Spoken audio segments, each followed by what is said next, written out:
પાટણમાં બીજા દિવસે પણ ડેમોલેશન યથાવત રહ્યું। જીલિયા ફાર્મ પર તંત્રનું બુલડોઝર ફર્યું। ભાવેશ જીલિયાનું ઘર ગણતરીના કલાકોમાં જ જમીનદોસ્ત।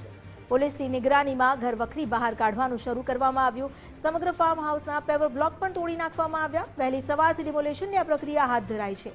મોડી રાત્રે ફાર્મનો શેડ તોડી પડાયો હતો। પોલીસ બંદોબસ્ત વચ્ચે ડિમોલેશનની કાર્યવાહી શરૂ કરવામાં આવી હતી। તંત્રની કડક નિગરાની હેઠળ આ ડિમોલેશનની કામગીરી કરવામાં આવી રહી છે।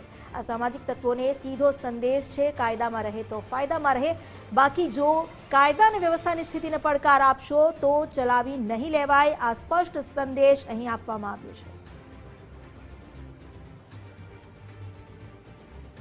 પાટણમાં જ્યાં બીજા દિવસે પણ ડિમોલેશનની કાર્યવાહી યથાવત છે। જીલિયા ફાર્મ પર તંત્રનું બુલડોઝર ફરી વળ્યું। રાત્રિ દરમિયાન ફાર્મનો શેડ તોડી પાડવામાં આવ્યો હતો, જ્યારે સવારથી ફરી એકવાર ડિમોલેશનની કામગીરી શરૂ કરવામાં આવી। ભાવેશ જીલિયાનું ઘર પણ ગણતરીના કલાકોમાં તેના પર પણ બુલડોઝર ફરશે। પોલીસની નિગરાનીમાં ઘર વખરી તો બહાર કાઢવાની શરૂ કરાઈ ચૂકી છે, ત્યારબાદ ડિમોલેશન પણ કરાશે। ફાર્મ હાઉસના જે પેવર બ્લોક છે પણ તોડી નાખવામાં આવ્યા છે। અત્યાર સુધીમાં આ પહેલા નોટિસ પણ આપવામાં આવી હતી। ગેરકાયદે જે કાર્ય કરવામાં આવી રહ્યા છે તેની સામે આ કાર્યવાહી કરવામાં આવી। મોડી રાત્રે પણ ફાર્મનો શેડ તોડી પાડવામાં આવ્યો હતો। સવારથી ફરી એકવાર ડિમોલેશનની કામગીરી શરૂ કરાઈ।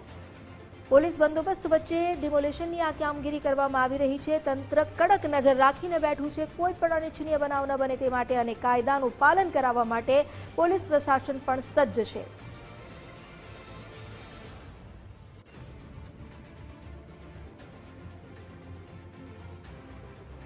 તાજેતરમાં જ ભાવેશ જીલિયાના ઘરની આસપાસ જ બબાલ થઈ હતી। ગેંગ વોર જેવી સ્થિતિ ઊભી થઈ હતી। આ પ્રકારની ગુનાહિત પ્રવૃત્તિઓની સામે પોલીસે પણ લાલ આંખ કરી છે। ભાવેશ જે કુખ્યાત છે તેની પર કેટલાય આરોપ લાગ્યા છે। એવા ભાવેશ જીલિયાના ઘરનું પણ ડિમોલેશન કરવામાં આવશે। વહેલી સવારથી જ આ ફાર્મને તોડવા માટેની કામગીરી શરૂ કરાઈ છે। પ્રશાસનનું બુલડોઝર તેના પર ફરી વળ્યું। મોડી રાત્રે ફાર્મનો શેડ તોડવામાં આવ્યો હતો, ત્યારબાદ ધીરે ધીરે કરી તેના પેવર બ્લોક પણ તોડી પાડવામાં આવ્યા। હવે ઘર પર પણ બુલડોઝર ફરશે તે પહેલા ઘર વખરીનો સામાન હાલ બહાર કાઢવામાં આવી રહ્યો છે। તાજેતરની જો વાત કરવામાં આવે તો ફાર્મની બહાર જ અહીં ગેંગ વોર જેવી સ્થિતિ ઊભી થઈ હતી અને આરોપી ભાવેશ જે કાયદાને જાણે પડકાર આપી રહ્યો હોય તે રીતે અહીં પ્રવૃત્તિઓ કરતો, જેની સામે હવે પ્રશાસન તરફથી કડક સંદેશ આપવામાં આવ્યો છે કે કાયદામાં રહો તો જ ફાયદામાં રહેશો।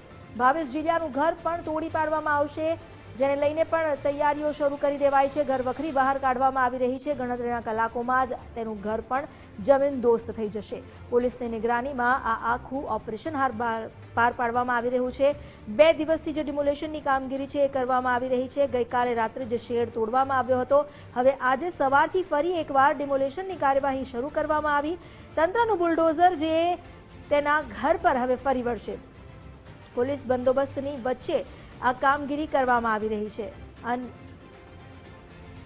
અમારી સાથે જોડાયા છે સંવાદદાતા મુકેશ જોશી, તેમની સાથે વાત કરીએ। મુકેશ, તંત્રનું જે બુલડોઝર છે એ બીજા દિવસે પણ અહીં અત્યારે ભાવેશ જીલિયાના ઘર પર ફરી વળશે, શું અપડેટ છે અત્યારે?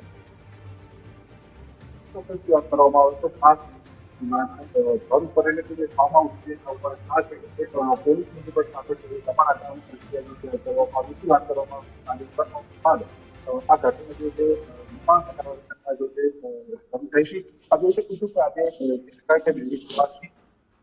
હાલમાં જે પ્રક્રિયા છે હાથ ધરવામાં આવી છે। અત્યારે પેવર બ્લોક આવે છે ને, સાથે વાત કરવામાં આવે તો હાલ જે ભાવેશ જીલિયાનું જે મકાન જે છે એના ઉપરથી જે એની અંદરનું જે ફર્નિચર છે, એસી છે, ફ્રીજ છે વગેરે જે પ્રસાધનો છે એ પણ ખાસ અહીંથી હટાવવામાં આવી રહ્યા છે। સાથે ઉપર જે સોલર સિસ્ટમ છે એ પણ હટાવી દેવામાં આવી છે।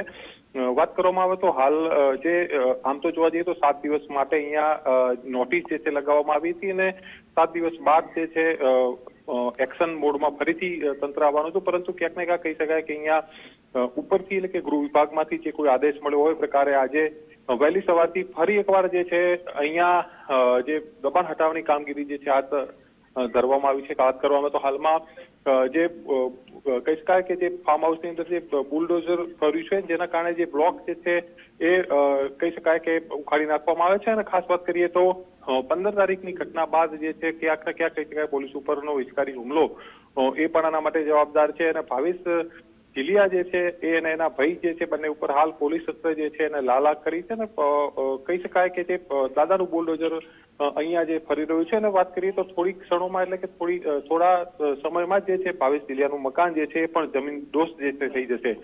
વાત કરવામાં આવે તો હાલમાં એક મનીષ રાઠોડ નામના વ્યક્તિ દ્વારા પણ એક અરજી 2025માં ડિસેમ્બર મહિનાની અંદર કરવામાં આવી હતી અને એવું આ જે સમગ્ર ફાર્મ હાઉસ જે છે એ ખાસ ગૌચર જમીન હતી ને એની પર આ દબાણ કરવામાં આવ્યું હોવાની વાત અરજીમાં કરવામાં આવી હતી ને ત્યારબાદ તંત્ર જે છે હવે એક્શન મોડમાં આવ્યું છે. એટલે કે 3-4 મહિના બાદ આ ઘટના બન્યા બાદ જે છે તંત્ર જે છે હરકતમાં આવ્યું છે અને ભાવેશ ચીલિયાના મકાન ઉપર થોડા જ સમયમાં થોડા જ કલાકોમાં જે છે બુલડોઝર ફરે તેવી શક્યતાઓ હાલમાં સેવાઈ રહી છે.